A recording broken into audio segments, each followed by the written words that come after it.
Bienvenidos al podcast de USFQ Law Working Papers, tu dosis necesaria de conocimiento jurídico al instante y sin complicaciones. Somos una serie académico-jurídica de difusión continua dirigida a todos los estudiantes y profesionales que desean ahondar en el mundo del derecho. En cada episodio contaremos con académicos y expertos en la práctica jurídica, conectando la teoría con la realidad. ¿Estás listo? Esto es USFQ Law Working Papers, conocimiento jurídico directo a tus oídos. Comencemos. Hola con todos, mi nombre es Andrea Cabrera y les doy la bienvenida a un nuevo episodio de USFQ Law Working Papers. En esta ocasión conversaremos sobre una de las reformas constitucionales más trascendentes y debatidas en Ecuador contemporáneo, la reforma de 2024 al artículo 158 de la Constitución, que redefine el rol de las Fuerzas Armadas en apoyo a la Policía Nacional en materia de seguridad interna. Esta reforma surge en un contexto marcado por el crecimiento del crimen organizado transnacional, la violencia asociada al narcotráfico y la necesidad de fortalecer la capacidad del Estado frente a amenazas que superan a la delincuencia común. Al mismo tiempo, plantea interrogantes de gran relevancia sobre los límites entre defensa nacional y seguridad interna, la protección de los derechos humanos y los riesgos de militarización de la vida civil. A lo largo de este episodio abordaremos junto a nuestro invitado los principales desafíos jurídicos, institucionales y sociales que genera esta reforma. Analizaremos cómo se comparan las experiencias de Ecuador con las de otros países de la región, qué mecanismos de control resultan indispensables para evitar abusos y de qué manera se puede garantizar que la intervención de las Fuerzas Armadas en tareas de seguridad no debilite la institucionalidad democrática ni la confianza ciudadana. Para entender mejor este tema, contamos con la ayuda de Richelieu Le Boyer Escobar, abogado por la Universidad San Francisco de Quito, graduado con honores. Posee una subespecialización en derechos humanos, además experiencia en academia, sector público, ONGs y labor social. Richelieu es subcampeón de la edición número 45 del concurso Jean Pictet y ganador de la 10ª edición del concurso regional de Derecho Internacional Humanitario Manuel Muñoz Borrero. Muchísimas gracias a nuestro invitado por acompañarnos en esta conversación. Sin más preámbulo, comencemos. Empezando con el marco general, la reforma constitucional de 2024 permite que las Fuerzas Armadas brinden apoyo complementario a la policía en temas de seguridad interna. En este sentido, es crucial analizar el impacto de esta reforma. ¿De qué manera la reforma al artículo 158 de la Constitución, al permitir un apoyo complementario permanente de las Fuerzas Armadas en funciones policiales, podría entrar en conflicto con estos estándares y aumentar el riesgo de violaciones a los derechos humanos? Muchas gracias, Andrea. Y bueno, mediante esta pequeña entrevista, este podcast, quería felicitarles a todos ustedes, al trabajo de USFQ Law Working Papers. Y qué importante es difundir mediante la academia, mediante estos artículos, diferentes temas muy importantes para la sociedad y abordar estos problemas desde un ámbito jurídico, ¿no?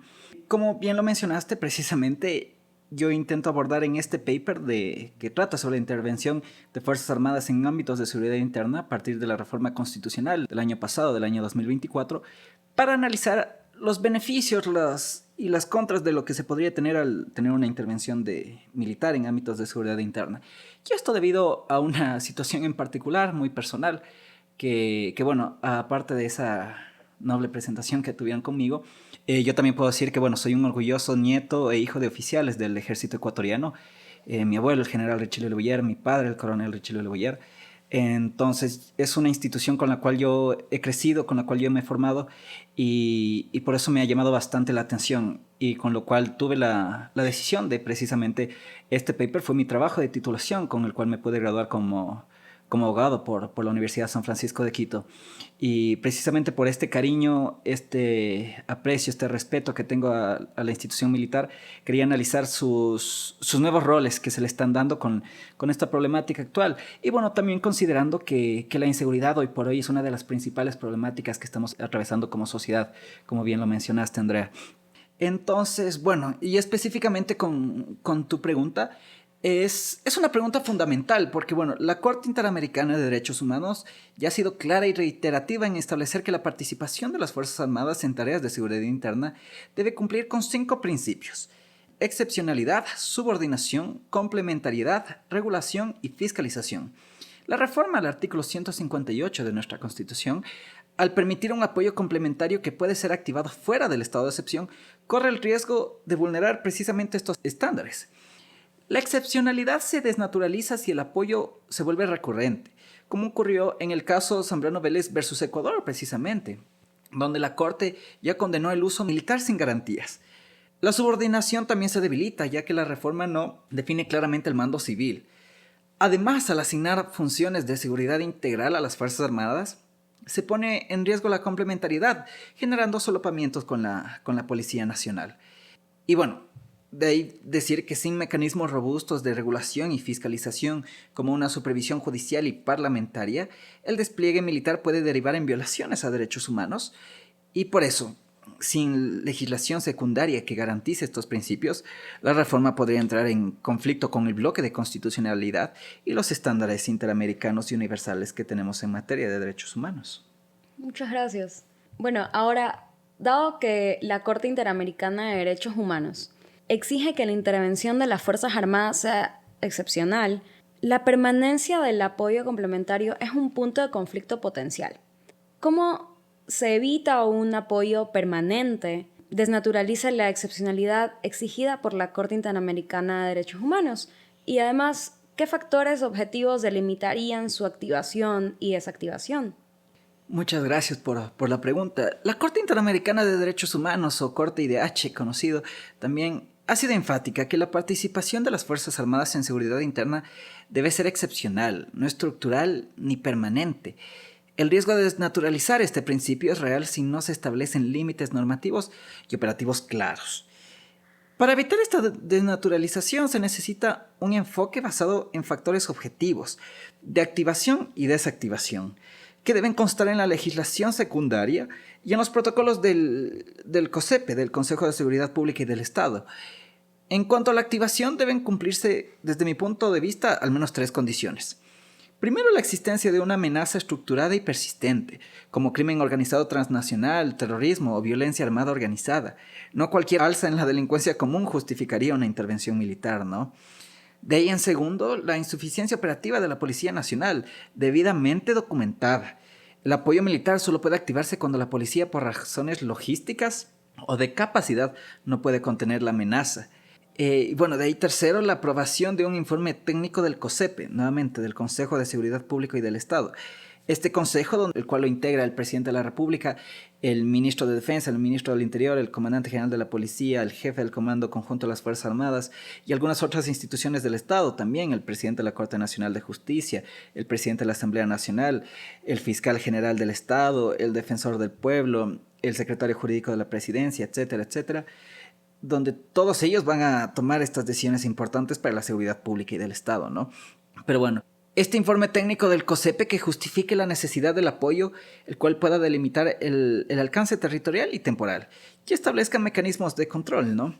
Y de ahí, bueno, para referirme muy brevemente sobre la desactivación, igual yo pude identificar 3 factores. Primero, la reducción o neutralización de la amenaza verificada por informes de inteligencia. Si ya vemos que no tenemos esta amenaza, la participación militar debería cesar. De ahí, segundo, la recuperación de la capacidad operativa de la policía, que permita retomar el control sin apoyo militar, ¿no? Y bueno, y tercero, la existencia de denuncias o indicios de violaciones a derechos humanos, que obliguen a suspender el despliegue hasta que se garantice el respeto a estándares internacionales. Porque la excepcionalidad no puede quedar a discreción del Ejecutivo, ¿no? Debe estar anclada en criterios verificables, sujetos a control civil y judicial, para solo así evitar que el apoyo militar se convierta en una práctica ordinaria, incompatible con el modelo democrático que tenemos y que hemos decidido de seguridad ciudadana. Ahora bien, para evitar estos conflictos es necesario definir claramente los parámetros de la intervención militar. ¿Qué criterios verificables deberían constar para fundar esa pertinencia y acotar al ámbito? Uno de los vacíos más preocupantes de la reforma constitucional es precisamente la falta de parámetros para activar el apoyo complementario de las Fuerzas Armadas a la Policía Nacional. Si bien se exige un informe motivado del COSEPE y un decreto ejecutivo, no se establece qué criterios deben guiar esa motivación. Desde una perspectiva constitucional y de derecho internacional, considero que deben incorporarse al menos 3 criterios verificables: gravedad, territorialidad y temporalidad. En primer lugar, la gravedad debe estar sustentada en evidencia técnica. No basta con una percepción política de inseguridad, ¿no? Como lamentablemente se ha politizado mucho la inseguridad. Pero si no, se requiere un diagnóstico basado en inteligencia estatal, que demuestre la presencia de amenazas estructuradas como crimen organizado transnacional, terrorismo, violencia armada sistemática, ¿no? Lo que conversábamos. De ahí, en segundo lugar, la territorialidad es clave para evitar una intervención indiscriminada. El despliegue debe estar delimitado geográficamente, por ejemplo, en zonas de frontera, puertos o áreas urbanas con alta incidencia delictiva, una determinada provincia, una determinada ciudad, etc., lo cual permitirá focalizar la acción militar y evitar que se extienda a todo el territorio nacional sin ninguna justificación. Bueno, en tercer lugar, la temporalidad. El apoyo militar debe tener una duración definida con posibilidad de renovación sujeta a evaluación. No puede convertirse en una presencia indefinida. Cada activación debe tener un límite de 90 días y, por ejemplo, prorrogable por otros 90 días más, pero siempre con un informe técnico. Estos criterios yo creo que deberían constar en el informe del COSEPE y en el decreto presidencial, porque de lo contrario podríamos correr el riesgo de que la reforma se convierta en una puerta abierta a la militarización permanente de la seguridad pública, lo cual sería incompatible nuevamente con el modelo de Estado constitucional de derechos que consagra nuestra Constitución. Además de la delimitación espacial y de gravedad, como ya dijiste, también es fundamental establecer un marco temporal. Entonces, ¿qué límites temporales y de renovaciones propondrías ahora para evitar una normalización del apoyo complementario? La reforma constitucional de 2024, y precisamente esa fue la idea, ¿no?, de quien propuso esta reforma, que en su debido momento fue el presidente de la República, Guillermo Lasso Mendoza, era para permitir que las Fuerzas Armadas intervengan en seguridad interna sin necesidad de un estado de excepción. Es por esto que se realizó esta reforma. Pero bueno, a ver, esto rompe con el diseño constitucional previo, ¿no? Y por eso se realizó una reforma parcial a la Constitución. Esa es la figura jurídica que se utilizó. Y porque puede llevar a una normalización del apoyo militar. Para evitarlo, como bien lo señalas en la pregunta, es necesario establecer límites temporales claros. Como ya lo mencioné, yo creo que una duración máxima de 90 días, prorrogable solo con informe técnico del COSEPE. Además, debe haber revisión periódica por parte de la Asamblea, de la Defensoría del Pueblo, una cláusula de desactivación automática si no se justifica la continuidad. Y bueno, también debe prohibirse que el apoyo militar sustituya funciones policiales ordinarias o se active en todo el territorio sin causa grave, ¿no? Todo esto porque la temporalidad no es solo técnica, sino una garantía democrática. Sin estos límites, el despliegue militar puede convertirse en una herramienta de control político, incompatible con el Estado constitucional de derechos que tenemos. Tu paper también sugiere que el apoyo militar debe concentrarse en amenazas específicas. ¿En qué tipos de operaciones consideras que debería concentrarse el apoyo militar y cuáles deben quedar excluidas? Muchas gracias por la pregunta. La reforma constitucional establece que el apoyo militar debe ser complementario y subsidiario. Así dice la reforma al artículo, pero no especifica claramente en qué operaciones puede intervenir. Desde una perspectiva jurídica y también operativa, es esencial delimitar ese alcance para evitar abusos. En primer lugar, el apoyo militar debe concentrarse exclusivamente en operaciones de alto riesgo, vinculadas al crimen organizado transnacional. Esto incluye tareas como interdicción de rutas de narcotráfico, control de zonas fronterizas, protección de infraestructura críticas, como pueden ser puertos, aeropuertos, refinerías, ¿no?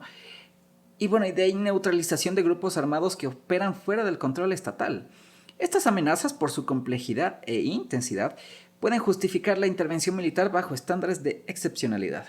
De ahí también pueden participar en operaciones de interdicción marítima y aérea, ¿no?, mediante la Armada Nacional, mediante la Fuerza Aérea Ecuatoriana también, y no solo en tierra con el ejército ecuatoriano, pero especialmente en zonas donde la Policía Nacional no tiene tanta capacidad operativa, ¿no?, como es precisamente en el mar y en el aire. En estos casos, el rol de las Fuerzas Armadas debe ser logístico, táctico y siempre subordinado al mando civil. En contraste, deben quedar excluidas las protestas sociales, manifestaciones y conflictos civiles, así como tareas de investigación penal, detenciones y control de multitudes urbanas, ¿no?, que esas son competencias exclusivas de la Policía Nacional. En resumen eso, ¿no? El apoyo militar debe ser focalizado, limitado y regulado, orientado exclusivamente a escenarios de alta complejidad donde la policía no puede actuar sola. Todo lo demás debe quedar bajo control civil para preservar el modelo democrático. Muchísimas gracias por tu respuesta. Ahora, esta delimitación es vital para evitar solapamientos con las funciones policiales. ¿Qué reformas propones necesarias para blindar la frontera funcional a cargo de la policía y evitar estos solapamientos? Muchas gracias por la pregunta. Y precisamente este es un punto neurálgico del debate, la frontera funcional entre los roles y la misión de Policía Nacional y de Fuerzas Armadas. La reforma constitucional, al asignar a las Fuerzas Armadas un rol en la seguridad integral, corre el riesgo de dibujar competencias que por mandato constitucional deben estar claramente diferenciados. La policía tiene como misión la protección interna y el mantenimiento del orden público, mientras que las Fuerzas Armadas están llamadas a defender la soberanía y la integridad territorial. Esta distinción no es meramente operativa, sino que responde históricamente a principios democráticos y de derechos humanos también. Y para evitar solapamientos es imperativa una serie de reformas estructurales. En primer lugar, es necesario crear protocolos operativos diferenciados, que definan con claridad qué tipo de operaciones pueden ser ejecutadas por cada institución. Por ejemplo, mientras la policía puede realizar detenciones, allanamiento e investigaciones, las Fuerzas Armadas deben limitarse a tareas de apoyo logístico, control de fronteras o protección de infraestructura crítica, lo que ya habíamos mencionado, ¿no? De ahí también la creación de unidades militares especializadas, con formación en derechos humanos, uso progresivo de la fuerza y manejo de escenarios urbanos. Estas unidades deben actuar exclusivamente bajo requerimiento de la policía y en coordinación con ella para evitar una duplicidad de mando, ¿no? Y de ahí, por último, se requiere una revisión profunda de la doctrina militar para adaptarla a los principios del derecho internacional de los derechos humanos cuando actúen en seguridad interna. Porque la doctrina actual está diseñada para escenarios de guerra, de conflictos armados, no para el trato con población civil.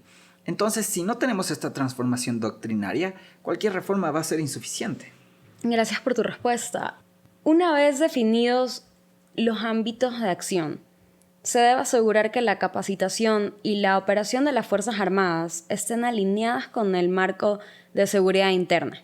En este contexto, ¿qué currículo mínimo, certificaciones y evaluación de competencias propondrías antes de desplegar militares en tareas de seguridad interna? Esta pregunta es fundamental porque toca el eje operativo de la reforma, la preparación del personal militar para actuar en contextos civiles. Como lo ha señalado la Corte Interamericana de Derechos Humanos, en casos como Zambrano Vélez versus Ecuador o Alvarado Espinosa, por ejemplo, el entrenamiento militar está diseñado para neutralizar al enemigo, no para proteger a la ciudadanía. Por eso, antes de desplegar militares en tareas de seguridad interna, es indispensable establecer un currículo mínimo obligatorio acompañado de certificaciones y evaluaciones rigurosas, ¿no? En primer lugar, yo creo que se necesita que todo militar que vaya a participar en operaciones de seguridad interna debe contar con un estudio en derechos humanos y en derecho internacional humanitario, avalada por el Comité Internacional de la Cruz Roja y por el Ministerio de Defensa Nacional. Esta certificación debe incluir módulos sobre uso progresivo de la fuerza, trato a personas detenidas, control de multitudes y mecanismos de rendición de cuentas. Y porque esto es muy importante. De ahí también debe existir una formación práctica obligatoria que incluya simulacros conjuntos con la Policía Nacional también. Estos ejercicios deben enfocarse en escenarios urbanos, con presencia de población civil, y deben evaluar la capacidad del militar para actuar con proporcionalidad, necesidad y razonabilidad. De ahí también, yo propongo una evaluación psicológica y de competencias operativas que determine si el militar está apto para interactuar con población civil en contextos de alta tensión. Esta evaluación debe ser periódica y vinculante. Porque, en conclusión para esta pregunta, no se trata solo de capacitar, sino de transformar la cultura institucional. El militar que actúe en seguridad interna debe dejar de verse como un combatiente y asumir el rol de una persona garante de derechos. Y eso solo se va a lograr con formación, evaluación y control. Eso implica también un ajuste en el tipo de armamento y la táctica empleada, distinguiendo el derecho internacional humanitario del derecho internacional en derechos humanos. ¿Qué indicadores tácticos fijarías para determinar que seguimos el derecho internacional en derechos humanos y consecuentemente ajustar armamento y control de armas menos letales? Esta pregunta es clave para delimitar el marco jurídico aplicable en cada operación. La diferencia entre el derecho internacional humanitario y el derecho internacional de los derechos humanos no es solo teórica, sino que tiene implicaciones prácticas directas en el tipo de fuerza que puede emplearse, el armamento autorizado y el entrenamiento requerido para cada operación. Para determinar que seguimos en el ámbito del derecho internacional de los derechos humanos, tenemos algunos indicadores tácticos fundamentales. El primero es el nivel de organización del grupo hostil. Si el grupo no tiene una estructura militar definida, jerarquía, capacidad de mando y control, no estamos ante un conflicto armado, por lo tanto, aplica el derecho internacional de los derechos humanos. De ahí también, otro indicador podría ser la intensidad de la violencia. Si los enfrentamientos son esporádicos, aislados y no alcanzan el umbral de hostilidades sostenidas, no se configura un conflicto armado. Esto ha sido reiterado en varias ocasiones por el Comité Internacional de la Cruz Roja, que profundizan bastante en estudios del derecho internacional humanitario. Y bueno, hay una sentencia emblemática que es el caso Tadic, que es una sentencia para el Tribunal de la ex Yugoslavia, la cual delimita estas dos circunstancias, ¿no? Intensidad y organización, para delimitar si estamos en derecho internacional humanitario o no. Y bueno, de ahí también yo podría agregar otro, que es hablar del objetivo de la operación. Si la finalidad es mantener el orden público, proteger civiles y prevenir delitos, estamos en el marco del derecho internacional de los derechos humanos. En cambio, si el objetivo es neutralizar fuerzas enemigas en un conflicto, en un contexto bélico, aplica el derecho internacional humanitario. Estos indicadores deben ser incorporados en los protocolos operativos de las Fuerzas Armadas y deben guiar la selección del armamento. En contextos de seguridad interna se debe priorizar el uso de armas menos letales, como por ejemplo balas de goma, gas lacrimógeno, electrochoques, drones de vigilancia, etc., que son armas no letales. Y bueno, en definitiva, reconocer que estamos en el ámbito del derecho internacional de los derechos humanos implica asumir que el uso de la fuerza está limitado por principios de legalidad, necesidad, proporcionalidad y humanidad. Y esto exige una transformación profunda en la forma en que las Fuerzas Armadas planifican y ejecutan sus operaciones en territorio nacional. Muchas gracias. Ahora, siguiendo esta línea de operatividad, formación y control todavía, finalmente la fiscalización y la rendición de cuentas son esenciales para evitar abusos. Además de los mecanismos de fiscalización y regulación, ¿qué esquema mínimo de supervisión civil y de transparencia de datos de operaciones permitiría garantizar los deberes de investigar, sancionar y reparar ante eventuales abusos? La fiscalización y la regulación son pilares fundamentales para evitar abusos en el despliegue militar, en seguridad interna, ¿no? Por eso, en primer lugar, debe existir una supervisión parlamentaria activa. La Asamblea Nacional, que es la institución llamada a representarnos, los representantes de la sociedad, del soberano, que es el pueblo en una democracia, y la Asamblea Nacional precisamente es esta institución la cual debe recibir informes mensuales, creería yo, sobre las operaciones militares en seguridad interna, incluyendo datos sobre uso de la fuerza, detenciones, denuncias y cumplimiento de protocolos. Esta supervisión debe realizarse a través de una comisión especializada en seguridad y derechos humanos. De ahí, en segundo lugar, también es muy importante el acompañamiento de la Defensoría del Pueblo, la cual debe tener acceso a las zonas de operaciones militares, con facultades para realizar inspecciones in situ, entrevistar a personas afectadas, emitir recomendaciones vinculantes. La Defensoría debe contar con un equipo especializado en el monitoreo de operaciones militares. De ahí también es importante un acompañamiento de la Contraloría General del Estado, la cual debe auditar el uso de recursos públicos en estas operaciones, incluyendo el equipamiento adquirido, la contratación del personal y los gastos logísticos. De ahí también yo no creo que deberían ser tan públicos los datos sobre operaciones militares, las armas que se utilizan, el personal que va a las operaciones militares, porque esta también puede ser un arma de doble filo, ¿no? Al estar enfrentando otros enemigos que igual tienen un nivel de inteligencia, acceso a medios tecnológicos, etc., ellos también podrían utilizar esta información clasificada a su favor. Creo que solo ciertas instituciones deberían tener acceso a esta información confidencial por motivos de seguridad, incluso nacional. Y de ahí incluso también podríamos, por otro lado, crear un comité interinstitucional de la supervisión, integrados por los representantes del Consejo de Seguridad Pública y del Estado, lo cual ya conversamos, la Asamblea, la Defensoría, la Contraloría y organizaciones también de la sociedad civil que se preocupan mucho por la situación de los derechos humanos. Y este comité precisamente sí debería tener acceso a esta información clasificada, emitir informes públicos y recomendar la activación o la desactivación de este apoyo militar. Porque, y bueno, a ver, sin supervisión efectiva y sin transparencia en algunos datos, el despliegue militar en seguridad interna se convierte en una zona de opacidad y incompatible con los principios democráticos y con las obligaciones internacionales que tiene el Estado ecuatoriano.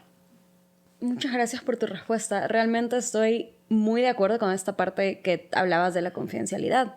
Ahora pasando un poco a la prevención de la militarización y lecciones aprendidas, todo este andamiaje tiene como objetivo principal evitar una militarización permanente de la seguridad pública. ¿Qué salvaguardas normativas y operativas ves imprescindibles para que la cooperación entre policía y Fuerzas Armadas no desemboque en militarización permanente de la seguridad pública? Precisamente, uno de los mayores riesgos de la reforma es que la cooperación entre policía y Fuerzas Armadas derive en una militarización estructural de la seguridad pública. Para evitarlo se requieren salvaguardas normativas y operativas que aseguren que el apoyo militar sea excepcional, temporal y subordinado. Normativamente debe reformarse la Ley de Seguridad Pública y del Estado para incluir una prohibición expresa de militarización permanente, establecer protocolos claros de activación y desactivación con control del COSEP, la Asamblea, la Defensoría, lo que mencionábamos. De ahí operativamente se necesitan protocolos conjuntos que definan roles, coordinación, uso de armamento y rendición de cuentas, ¿no? Además de garantizar una formación diferenciada, la policía como fuerza civil y a las Fuerzas Armadas como defensores de la soberanía. Porque preservar la diferenciación funcional entre defensa y seguridad pública es esencial para evitar prácticas autoritarias y proteger nuevamente el modelo democrático. Muchas gracias por tu respuesta nuevamente. Ahora, finalmente, para cerrar este podcast, para lograrlo, lo que ya habías mencionado, es útil mirar la experiencia de otros países. Cuéntame, ¿cuáles son las lecciones concretas que puede aprender Ecuador de estas otras experiencias? Esta pregunta permite mirar más allá de nuestras fronteras y aprender de experiencias regionales que han enfrentado desafíos similares. En el paper se menciona los casos de México, de Colombia y de Perú, que han implementado modelos de participación militar en seguridad interna, cada uno con sus particularidades, aciertos y errores. Ecuador puede extraer lecciones concretas de estas experiencias para evitar repetir prácticas que han derivado en militarización excesiva o violaciones a los derechos humanos. El Estado ecuatoriano tiene que revisar estos modelos y analizarlos para coger los aciertos y evitar los errores. Podemos mencionarlos, ¿no? En el caso de México, la participación militar en seguridad pública se ha intensificado desde hace más de una década con la creación de la Guardia Nacional y la ampliación de atribuciones militares. Sin embargo, esta estrategia ha sido criticada por organismos internacionales debido al aumento de violaciones a los derechos humanos, ejecuciones extrajudiciales y desapariciones forzadas. La lección de México que yo podría recoger es que sin controles civiles efectivos, la militarización puede convertirse en una amenaza para el Estado de Derecho. Y Ecuador debe evitar eso, ¿no? Que el apoyo militar se convierta en una sustitución de la policía y debe garantizar mecanismos de fiscalización, transparencia y rendición de cuentas. Y por otro lado, analizando el caso de Colombia, Colombia ha optado por crear unidades militares especializadas, como lo es la Brigada contra el Narcotráfico y el Comando contra las Amenazas Transnacionales. Estas unidades operan bajo protocolos específicos, con formación en derechos humanos y coordinación interinstitucional. La lección aquí es que la especialización permite focalizar la intervención militar sin desnaturalizar su misión principal. Ecuador podría replicar este modelo, creando unidades militares entrenadas para actuar en escenarios de crimen organizado, sin que toda la estructura de las Fuerzas Armadas se vea involucrada en tareas policiales. Porque de lo que podemos recoger de otros países y saliendo de nuestras fronteras, es que la participación militar en seguridad interna debe ser regulada, limitada, especializada y fiscalizada. Ecuador tiene la oportunidad de diseñar un modelo propio, que evite los excesos institucionales de México y adopte la especialización operativa de Colombia, por ejemplo. Muchísimas gracias a nuestro invitado, Richelieu Boyer Escobar, por compartir con nosotros sus reflexiones y por ayudarnos a entender de una manera más clara lo que implica esta reforma constitucional. Hoy hemos visto que la participación de las Fuerzas Armadas en apoyo a la Policía Nacional no solo abre un debate sobre la seguridad interna, sino también sobre el respeto a los derechos humanos, los riesgos de militarización y la necesidad de contar con controles efectivos y supervisión civil. Lo importante es reconocer que, frente a amenazas tan complejas como el crimen organizado transnacional, el Estado necesita respuestas firmes. Deben estar siempre enmarcadas en la Constitución, en la democracia y en el respeto a la dignidad humana.